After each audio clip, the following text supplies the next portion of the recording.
Welcome everyone back to the Crimson 15 podcast. I'm your host, Crimson Sin. And 15 PCA? Native 454. Be sure to check us out over on Twitter at C15 Podcast. So we're up to episode 9 of She-Ra and the Princesses of Power. First off, I want to thank everyone for watching all the videos and everything. And I know I kind of went off the rails of the last episode, but it drove me so crazy that, and people have called me out in the comments, and I can admit when I was wrong.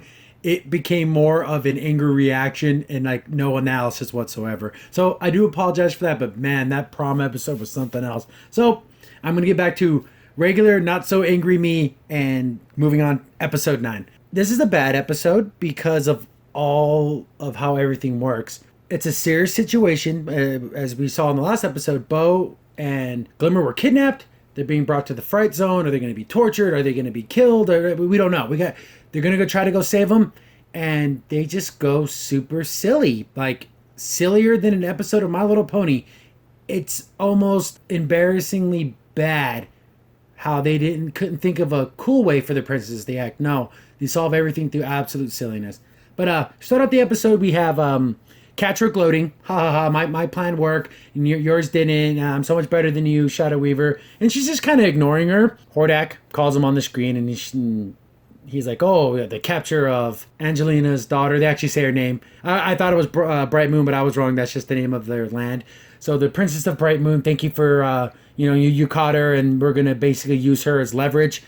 I guess he already contacted her. He sent a letter. I don't know. They don't show it. But Hordak is like, I gave her, 1 day, I think, to basically give herself up, and I'll trade you your daughter. Which is kind of stupid because that'd be like, oh, give me back my daughter so you have complete control over everything, and then you'll end up catching my daughter again. Like, well, why would you do it?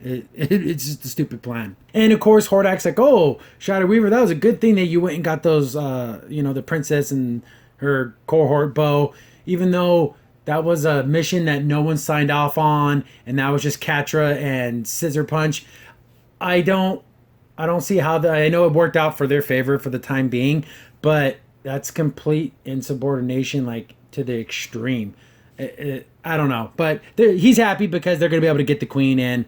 Catra's like, what the hell? That was my plan, my mission. I did everything without you. You get all the glory while I do all the work. And then Shadow Weaver's like, yeah, that's pretty much how this is going down. I thought it was weird that I'm like, oh, they have the sword. They're going to, she's going to try to, like, go into the sword or tap into its power or corrupt it or something. No, she, like, doesn't even care about it. Like, she has no concern over She-Ra or anything. You'd think she would be, Shadow Weaver would be knowledgeable about this whole legendary hero thing, but she kind of doesn't even care. I thought that was weird that they didn't even attempt to try to do something. At least show her try to, like, use her magic on it, but, it's such a powerful artifact that she's unable to, like, break into it using her magic. Something, anything, but they just leave it as is. We see Glimmer, and she's all being held captive with those energy stones. They call them Black Onyx. Is that what she called it? But she basically has it trapped, and she can't teleport or anything, and she's stuck there with Shadow Weaver. Cut back to the castle with the Angelina, and she's sitting at the table thinking, what the hell am I supposed to do? One hand, I'm a queen for my people, and it'd be silly for me to give myself up, but I'm also a mother, and I can't let my daughter just die. Adora's like, I can figure out a plan. Let me do it. I can get her back. Question, where's the captain of the guard? She was in the other meetings? Where are Spinderella and her girlfriend? I don't remember her name. The ones that never say anything? Where are them? Where's these people should be here? This is like super crazy crisis mode, and the queen's just by herself. But Adora just takes it upon herself to go save her, and she's like, I know the fright zone. I know how to get around that base. So yeah, she has that insider information, they can use that. It's better than nothing. She starts walking over there, and she doesn't know what she's going to do. She just made this huge promise, and she's not going to be able to, go through with it, or at least without any kind of help. And then we get that scene that was in the trailer with, the other princesses. Not the other two, just Mermista, Perfuma, Seahawk, the best princess, and Chaptra. And they're like, oh, we're the Princess Alliance. We're here to help you. We're going to, do that thing we came together for. And I'm ready for our first mission. This is one hell of a first mission. A rescue attempt in the heart of enemy territory with people that have never fought together, who've only had maybe 1-2 battles under their belt versus incompetent foes. This is just this. I couldn't when I got to this part in the episode. I'm like, I don't know what the hell they're gonna do because they literally are the worst team ever. Cut to freaking Kyle. People in the comments warned me about Kyle in this episode. Hot dang, Kyle is a piece of garbage. He is the most pathetic, wispy loser of a guy. But he's just like this wishy-washy, doesn't know anything. He's bringing Bo some food and he like hurts himself on the gate and he's just being like a complete loser. And then Bo's trying to like befriend him.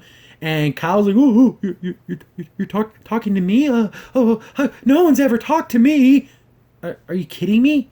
And like Bo basically makes a friend with this guy, and even though he's an enemy of everything he's known his whole life, and he's just like kind of talking to him. And he's like, Bo's asking, "Well, I need to know where my friend is. I need to know that she's safe."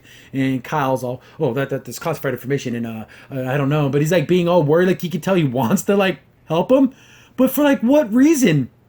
And then like he runs away before he falls in love with Bo, and right before he leaves, he's like, "Well, I like your shirt." What? Kyle, you're pathetic. And what is he? What do you think he weighs? 85 pounds? He's just this little weakling. You think they would have done some strength training with this guy, but whatever. He's just like this pathetic character. Then we cut back to Adora coming up with the plan.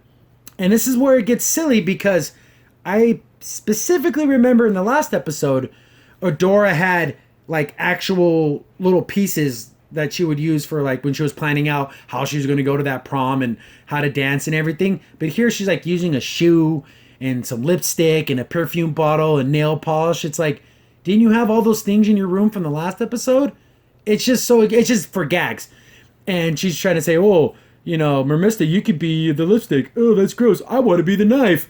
And, oh, I think Perfuma should be the perfume because that makes the most sense. This is serious. Are you guys taking this serious that your friends are either being tortured or killed? Or are we playing a game of Monopoly and everyone's fighting over who gets to be the damn race car?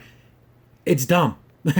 This scene could have happened with them having concerns and going over the plan and being a little, worried about, well, how we're going to be able to pull this off. And no, they're just more worried about what stupid little item represents them. And they kind of do this weird cliche thing where I always hated when shows would do this. Someone's explaining a plan and then they're executing the plan as the person's explaining it. So it's like a flashback forward thing. I don't like it. I'd rather them do the plan than execute it, not her explaining the plan as they're doing it. And they're like, okay, Perfuma and Enchapter are going to go and turn off the lights. And there's a sewer system. And Mermista, since you're the mermaid, you can breathe in the water, you're going to go in the sewer system. And as she's explaining it, she stops, breaks the fourth wall of what's going on here. And goes, no, what? You want me to go in the sewer? That's gross. She's like, well, you're the only one that can do it. Then it cuts back to present time, and then she does it. So did she do this? It's just a weird gag. I'd never liked it because it doesn't make any sense in the actual context of the show. It makes sense to us as the viewer because it's like a joke, but I absolutely hate it. So she goes in the sewer. So this is like sewage, like, urine and feces. That is nasty. I mean, if you had to save your friends, pull Shawshank and dig through 100 yards of piss and poop, that's, you got to do what you got to do. But man, she got the worst of it. Then they cut back to the bed, the bedroom scene where they're planning everything and they're talking about, okay, we're going to be here, we're going to move here. But it's happening as they're talking, dumb. So we cut back to Mermista in the water and she's, wading through waste, and then like one of the pipes empties on top of her, so she's getting more piss and crap all over. It doesn't show it. The water just looks murky, but it doesn't have any particulates floating around, thank goodness. She's in there, she's getting all pissed off. It cuts to Adora and Seahawk, and they're like, hiding out. They didn't show even how they got there. What happened to Swiftwind? Did he like die? We saw him in the second episode, and he's never been back. You'd think they would have used him to fly here, but whatever. They're being all sneaky, so they're hiding behind the thing. And then she does a little signal for Perfuma and Entraptor to like, okay, shut off the lights. And they're just being silly. Entraptor's, she sees all the technology and she's got to see how things work. And, oh, what kind of wiring system are they using? What are they doing? What's this? And she's more, again, focused on the machinery and how things work. And I don't think she actually cares if they save anybody or if they get caught or killed or anything, as long as she gets to look at the machinery. And then Adora sees a couple of guards and she's like, okay, Seahawk, on three, we're going to run out there and we're going to fight these guys. She starts to count down and then he just jumps up and announces himself. The two guards are just like, who's this moron? And Adora knocks them out. So he didn't even fight. Like, you could have ruined the whole plan. You could have ruined everything just so you can be some type of moron so you can put your leg up again. Then we get Perfuma and she got the lights turned off and she goes down and she can't find Entrapta. She's messing with the robot. She's like, oh, this robot seems to be picking up salvage and stuff, and she's just constantly like playing with it. She's the one who gets distracted this whole entire episode. Perfuma's like, okay, let's go, and Entrapta's more. She wants to go look at the robots. She wants to go play with things, and then Perfuma like literally wraps her with the vine. Oh, so we don't get separated. Right? So we can like basically puts a tether on her so she doesn't go wandering off. Then it's just where I laugh because how silly it is. But you should be more serious in this rescue attempt. Scissor Punch is in one of those little skiff thingies coming towards them. And I don't know, she can see them from distance. I mean, you're able to see someone from a pretty far distance.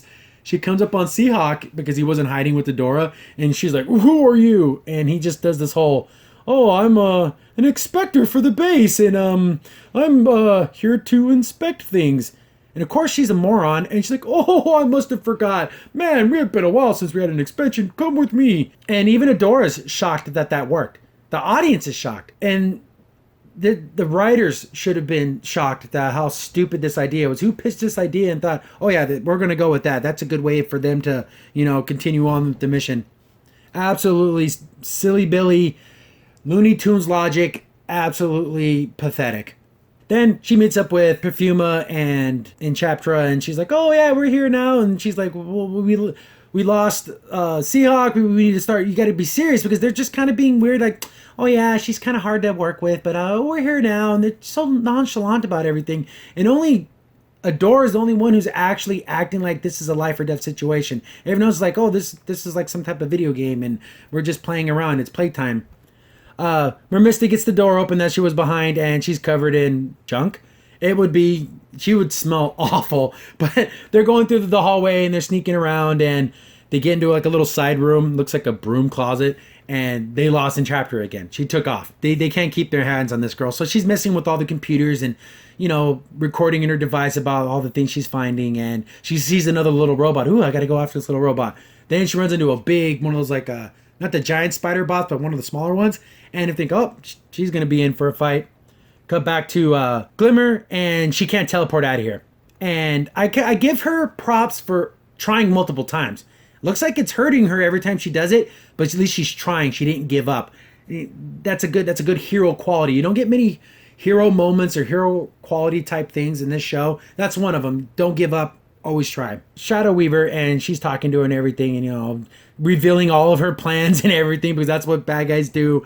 Basically telling her, oh, you lost your father, and when your mother's here, you're gonna lose her too. Just basically talking crap to her, even though she didn't really have to say anything to her. She's just, I don't know, screwing with her because she can. She tries to teleport again, can't, and she just basically explains to her that these black onyx crystal things and your powers don't mix, so it's able to keep you trapped.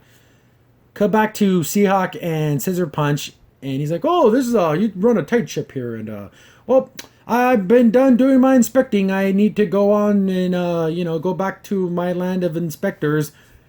And she's like, wait a second, I think I remember you from somewhere. And he's like, oh, no, you don't. And he tries to, like, I don't know, put the sweet talk moves on her.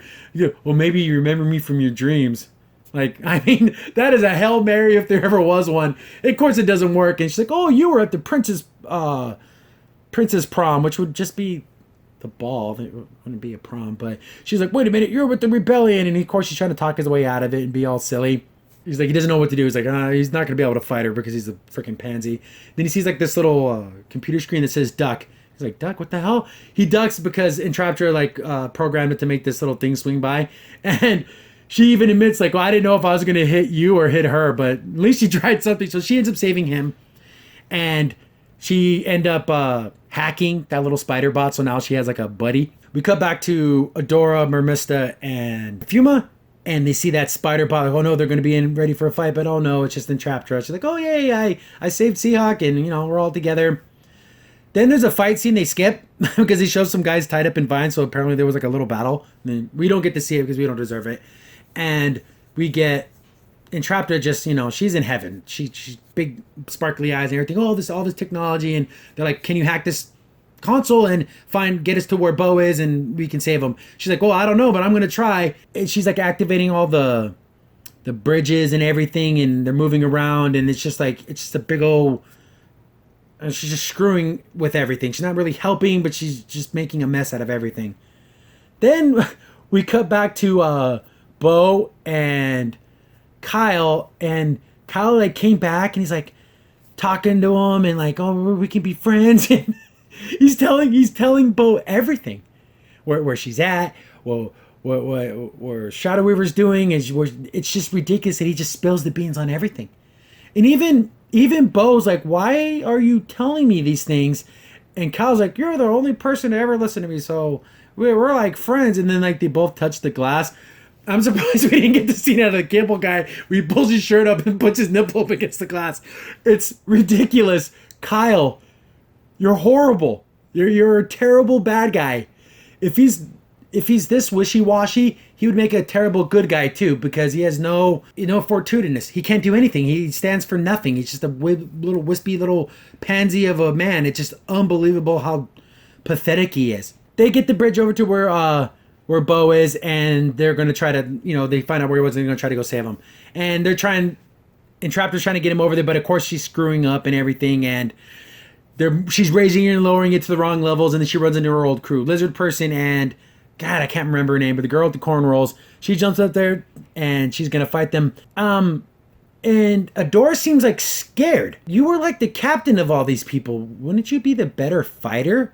But she's like terrified of her. I don't get it. Why is she so scared? Then a little battle ensues, and she's like, of course she feels betrayed too. And then wait a second, look at this screenshot. Noelle Stevenson, come here.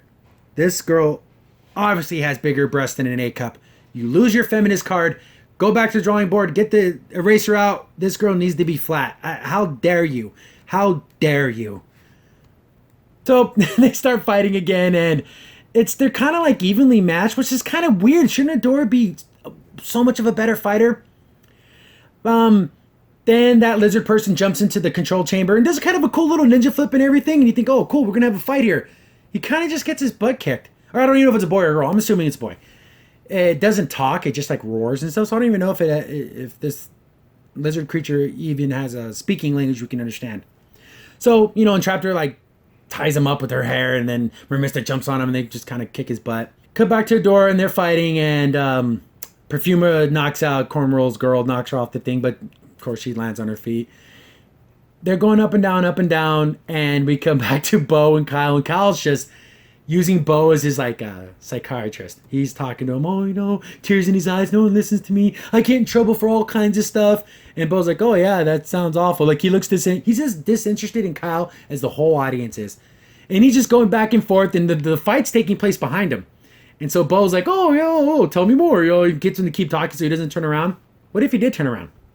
What would that change anything? Like, what's he gonna do? Cry? So Bo's keeping him distracted for no real reason, and the fight's going on behind him, like I said. And it's funny how Seahawk does nothing. He literally stands there the whole time. Perfuma's, using her, vine tie-up powers, and Adora's fighting, and it looks like Seahawk's about to do something, like he takes a step, but then Adora knocks Cornrolls off the thing, and then it's just like, okay, Seahawk, you took a step forward. That's an improvement, I guess. And then Kyle and Bo become super best friends for life because they put their hands together. Kyle's so pathetic. Cut back to the lizard fight with Entrapta and Mermista, and apparently there's a big water pipe that goes right through the middle of this control room that has a lot of electronics and stuff, because that's where you would want a water pipe to go through. Looney Tunes logic. She uses it to push the lizard person out the window or whatever, so they're good to go. Cornrolls is waiting to get back up the elevator, the platform to raise back up so she can start fighting again. She gets crashed into by the lizard guy, and like, oh, we make a good team, you and me, Mermista and Entrapta, and then she does a little hair high five. And this part is actually made me laugh because, again, it's just so ridiculous. They get to Bo, Seahawk grabs Kyle and just throws him. He goes, 30 feet? Kyle weighs 10 pounds. And just when Seahawk can kick your ass without trying, you are truly a pathetic person. They get Bo out, and of course they got a hug, and Bo's letting you know, oh, they said that Glimmer's in the Black Onyx room, I think that's what he called it, and of course she gets this look in her face like, oh damn, if she's with Shadow Weaver, the bad things are happening to her. Then finally, after all this, an alarm goes off. Something that should have happened, I don't know, when they took out the light system, when that system went down, there should have been someone alerted on the base, hey, there's a system failure down here, get some guards down there, see what's going on. Then the whole base should have been on lockdown. But no, an alarm finally goes off. Then we get this really weird explanation of what happens next. Adora's like, okay, there's some skiffs, so you guys can get away down this hallway, but you have to stop at each door. Then the doors have to decompress, and then one door opens, and the next one goes. But why? They're not in outer space. And then a green flame comes out and burns whatever was in that room. What's the purpose of that? Again, if this was a spaceport, that would make sense. But this is just regular. I don't get it. But it comes into play later. That's the only reason why it happened. And then they do that same trick again, where you hear a bunch of soldiers, you hear rumbling and people running, but you don't see anything. Sorry, this is a cartoon. Show us. Make us hear all these rumblings of all these soldiers, which I'm pretty sure they probably just went and downloaded, crowd noise, off of a free, royalty-free collection. It's pathetic. Show us the soldiers. Don't let us just hear them. So she basically goes, you guys keep, they're going through the hallways and doing the whole decompression thing. And she's like, you guys go. I'm going to go back for Glimmer. Bo's like, no, we got to stick together. She's like, nope. She hits the panel and breaks it with just her fist. Is this place made of paper mache?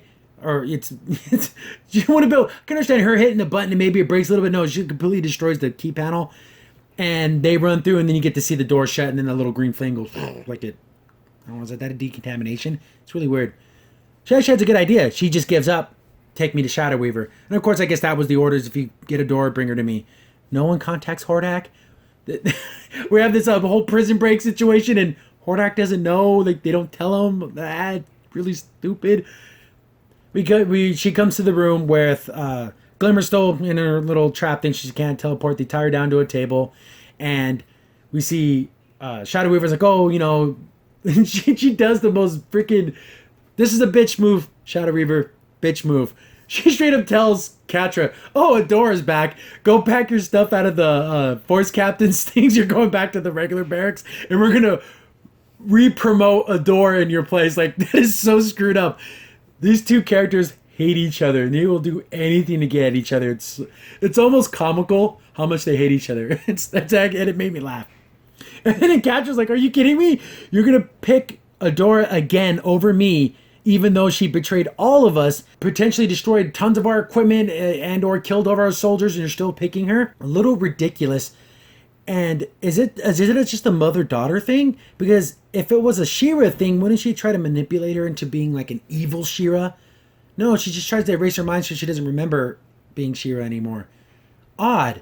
It's almost like she doesn't care about all that power. She just wants Adora back. So I'm assuming it's just a mother-daughter thing.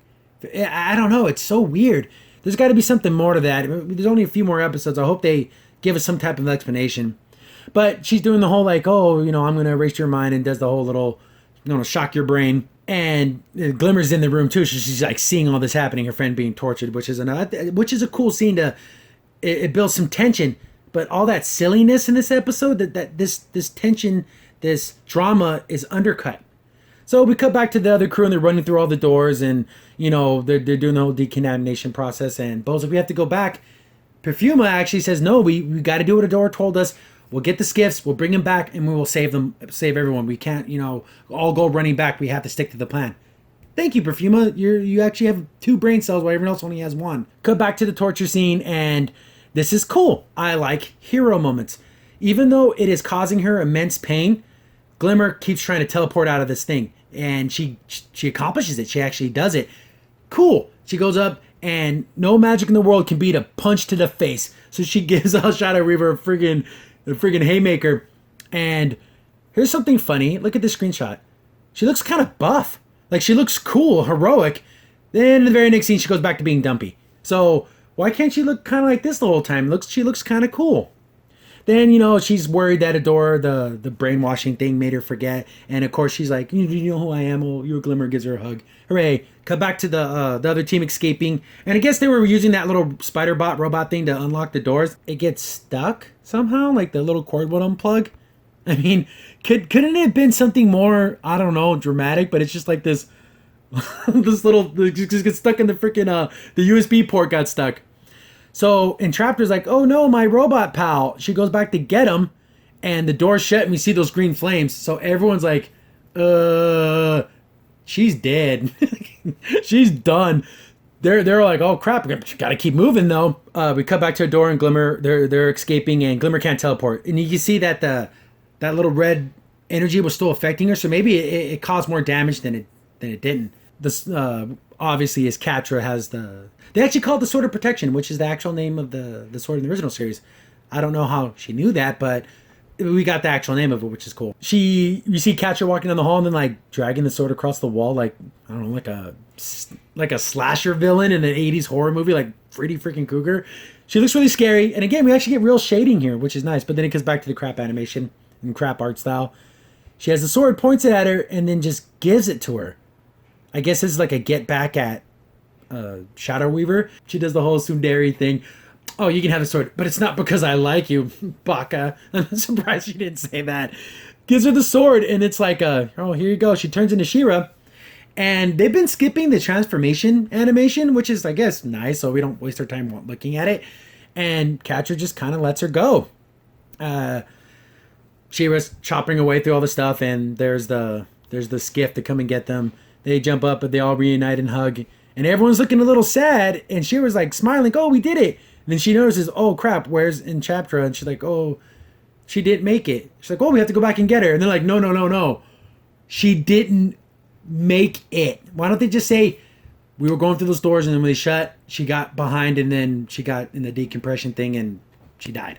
They don't ever say die. They just keep saying, oh, she was lost. Whatever. Everyone starts getting sad because someone died. Maybe if you guys weren't being freaking silly billies and acting like dummies, maybe someone didn't have to die. But maybe this will teach you a damn lesson when you go on a freaking mission that's this important and this dangerous. Don't act like a moron. So it ends with that, with Entraptor, quote unquote, dying. I highly doubt that she's dead.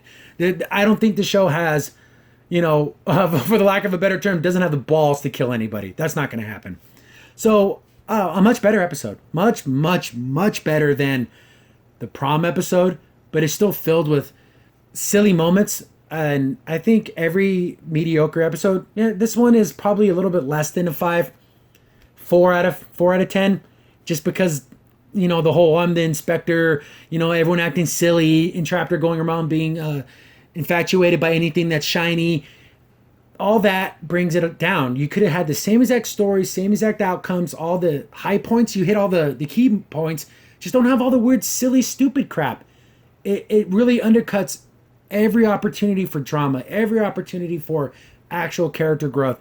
It's just, and then Kyle being a complete freaking absolute pansy in every sense of the word. So yeah, there's only a few more episodes to go.